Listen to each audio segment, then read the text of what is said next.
গত ২ দিনের অতিবৃষ্টি আর পাহাড়ি ঢলে সুনামগঞ্জের জগন্নাথপুর উপজেলার ১২টি হাওরের চিত্র এখন অত্যন্ত নাজুক।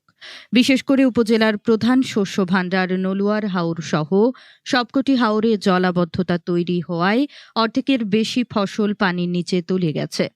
বর্তমানে হাওরে পানির উচ্চতা বেড়ে যাওয়ায় যান্ত্রিক পদ্ধতিতে ধান কাটার একমাত্র ভরসা হারভেস্টার মেশিনগুলো আর পানিতে নামতে পারছে না। ফলে যান্ত্রিক সহায়তা বন্ধ হয়ে যাওয়ায় ধান ঘরে তোলা নিয়ে দেখা দিয়েছে চরম অনিশ্চয়তা।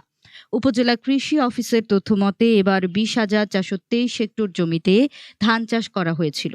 লক্ষ্যমাত্রা ছিল ১,২৮,৫১০ মেট্রিক টন।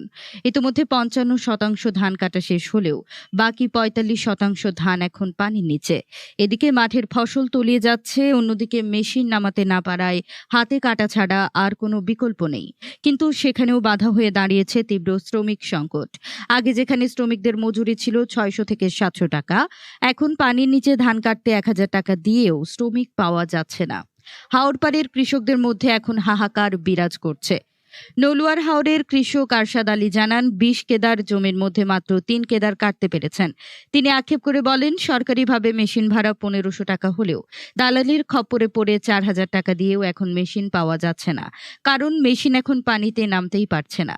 কৃষক আমির হোসেন বলেন, দালালরা ৫,০০০ টাকা পর্যন্ত দাবি করছে, কিন্তু পানির কারণে মেশিন অকেজো হয়ে বসে আছে। একইভাবে কৃষক দেলওয়ার হোসেন লিলু মিয়া জানান, তার ২০ কেদার জমির মধ্যে ১৫ কেদারই এখন পানির নিচে। অনেক কৃষক ধান কাটার পর বৃষ্টির কারণে তা বাড়িতে নিতে না পারায় মাঠেই ধানে অঙ্কুর গজিয়ে নষ্ট হচ্ছে। কৃষক আকবর হোসেনের মতো অনেকেই এখন সর্বশান্ত হওয়ার পথে। উপজেলা কৃষি কর্মকর্তা মোহাম্মদ কাউসার আহমেদ পরিস্থিতি পর্যবেক্ষণ করেছেন বলে জানিয়েছেন। তিনি বলেন, অতিবৃষ্টিতে জলাবদ্ধতা সৃষ্টি হওয়ায় যান্ত্রিক উপায়ে ধান কাটায় সমস্যা হচ্ছে। কৃষকদের এই দুর্যোগ মোকাবেলায় কৃষি বিভাগ পরামর্শ দিয়ে যাচ্ছে।